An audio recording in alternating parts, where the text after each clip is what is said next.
A survey was made and they asked people, how would you describe somebody with a mental illness? Right. This is very interesting. 56% said, I'm saying if this person is talking to himself or herself, then he's got a mental illness, right. Which is wrong. Or they said, 20% said, I'm saying the person is mad, crazy or stupid, mentally retarded. It's got nothing to do with mental illness. Yes. So our whole understanding of mental illness is what? Right. We don't have a proper idea of mental illness. In India, the whole problem is just this. There are some people who at the drop of a hat say they need to see a doctor. There are other people who I'm saying can go on for a whole length of time and not get help at all. We get people, and this is sad, only when they just cannot manage life at all, as a desperation will come to us. Sometimes it's a little too late.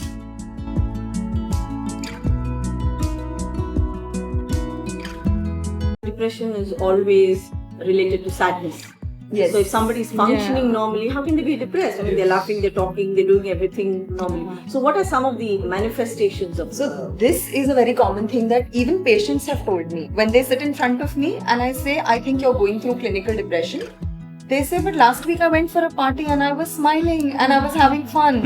I really enjoyed the party. And I'm like, it doesn't mean that you're going to be down in the dumps 24/7. Okay. It means that you will feel low on more days than most, right? So one of the signs and symptoms is definitely low mood, like people keep talking about. The mood down hai, so that could be depression. But strangely, suicidal ideas do not feature in the top 3 symptoms of depression. Okay.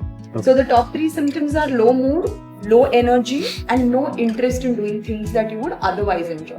So patients typically say that I would wake up and exercise, now I don't feel like doing that anymore. Or a friend would call, so I would take the call and spend time chatting, now I don't feel like picking up, I'd rather just let the call go to a voicemail or something like that. So these are the main symptoms, but apart from this, symptoms like not feeling the energy to do any activity, feeling too sleepy or not feeling sleepy at all, feeling too hungry or not feeling hungry at all, sometimes such a sense of hopelessness and worthlessness that you don't feel any point in continuing life any further.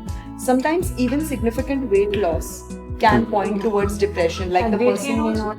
Yes. Weight loss or weight gain. Then there is also sleep. Sleep disturbances is another very important aspect. Either the person is sleeping too much or not getting sleep at all, or waking up very early in the morning. When it happens on a regular basis, there are indications that something is not okay. Again, you talked about anger. I'm saying a person getting irritated for every little thing is another sign when it happens continuously. What they say is women and men show a little different signs. With women, it is a sense of hopelessness and helplessness chiefly. Like sort of nothing is going to change and they give up. Men externalize it. So they will show anger, irritation, they will get involved in one activity, leaving everything else. So there are different signs that show these things. Anger is just one. Also it shows in psychosomatic things, person having headaches, person having aches and pains all over, tummy problems. I'm saying for no particular reason. I'm saying you go for a checkup and the doctor finds nothing. Okay. So many of these signs are symptoms of depression. Unable to concentrate, unable to make a decision. Restlessness continuously. So it's not just feeling low. There are many signs of depression which have to continue for a period of time, not just saying every one of us feels restless sometimes. Right. But it is something that is prolonged for a period of time.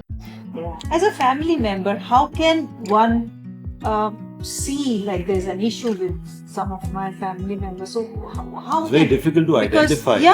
Because How normally children also are angry. In the family, I mean, you keep having fights. So when to know this is the line now, we need help?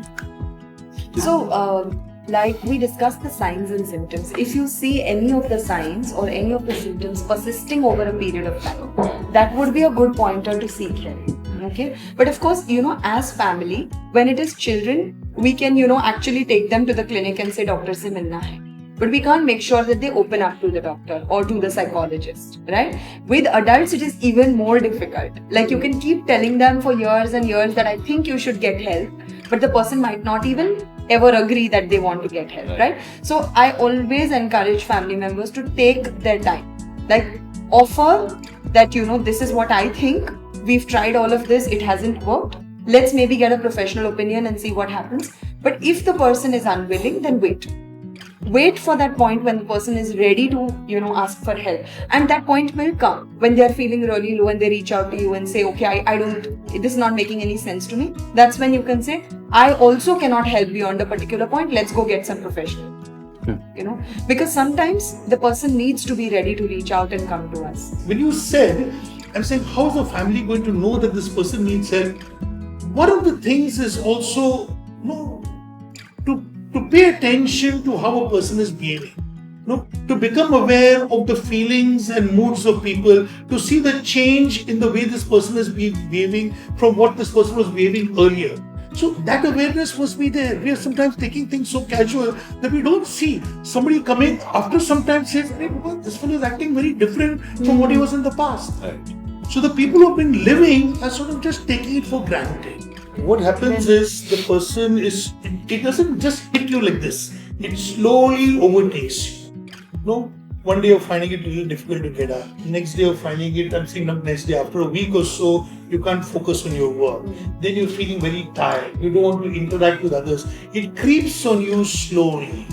And then it becomes like, this is my way of life, this is who I am. Right. They get used to it. They get used And to it. people around also get used to And it. the people around also, because of the denial that I talked about, I'm saying, yeah, I say it. Exactly. That's sort of this thing. Yeah. So help is not sought out. And you continue to live in this, it feels so sad. You can get out of it, but you continue to live in this way, feeling miserable, hopeless, And when low. people keep telling you, be positive, do Yeah. this, Yeah. smile, Yeah. do this. So that would If this devil inside within you, if you are not addressing the devil in the initial stage, like cancer, when it reaches 4th level, then you're gone. Okay? And God only can save you, right? The same thing here. If you'll keep on feeding your devil, it will grow. And any message regarding this key where you should have to, or else it will be out of your control, out of your hand. Don't let this devil grow. Don't feed the devil.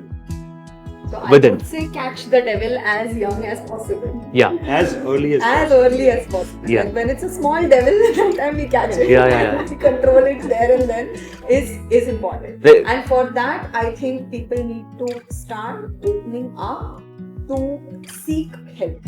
Because honestly, it takes us years of training to correctly identify whether a person is suffering through depression or not. It is not something that you will pick up just like that, just by talking to the person. Yeah. So it would help to take a professional opinion and get an understanding of whether or not this is depression, is it moving towards depression, is it like I have gone through a depressed phase and now recovering from it. So a professional will be able to help you. So I would suggest that, take the devil by the horns and go straight for help. Right. Get the necessary help. Yeah. If it turns out that you were proactive and you've already, managed to catch it much early, you might actually benefit much faster. Exactly. Yeah, the treatment will be far more effective if the thing is realized much earlier. Exactly. Then you don't need to go through a long process. The way people are much shorter. the way For Even person the to length go. of the treatment Yes. is sometimes Or a the hindrance. intensity of the Yeah. thing. No. I'm saying if the thing is more intense, and our culture here will wait until it gets so severe that they can't manage at all. Then it is difficult. It is difficult at that stage to Yeah. sort of cope with the thing. So, Right.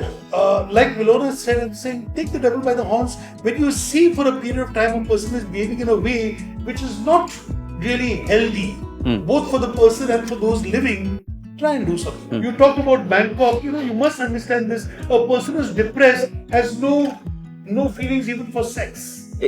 That's why I say he can't perform anything. Yeah, exactly. What's the point? So Yeah. what's the point? I'm saying these are all signs Yeah. that this person is going through things that are not okay and therefore help is necessary. Right. Lots of signs there.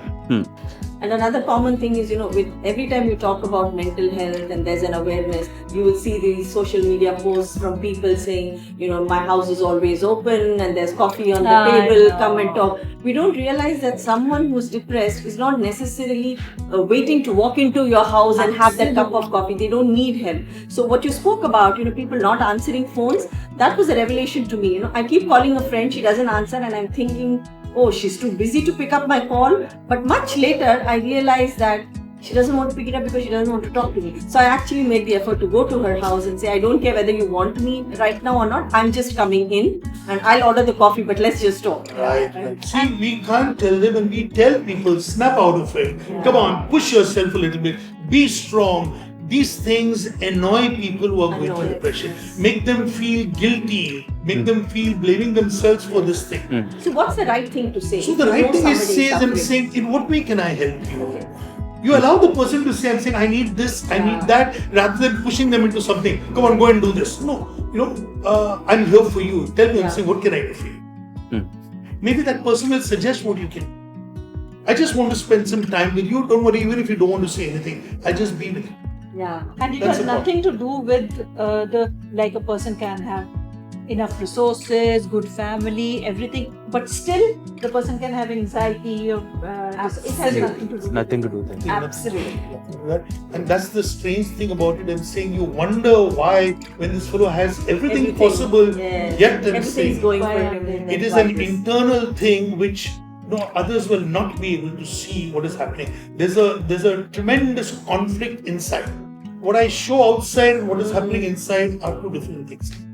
So even sometimes very close people have no idea what this person is suffering. They don't want the close person to know. I have people telling me, please don't tell my wife that I have come to you. And they are suffering for the last 5-6 years. I think this is basically because the society pressure of thinking that if you're going to a psychologist or a psychiatrist, ye pakka pagal ho. That's the biggest worry I am. Somebody, a heart patient who's gone through a bypass, I'm saying he's proud to say today I'm doing so well. Yeah. But for a person from mental illness who has recovered to say at one time I was suffering through this, that he won't want to reveal. The mind is the most important thing. If your mind is not functioning, everything else suffers. Your relationship suffers. Your work suffers. Your family life suffers. If you're taking care of someone, that suffers. I'm saying the mind is such an important thing.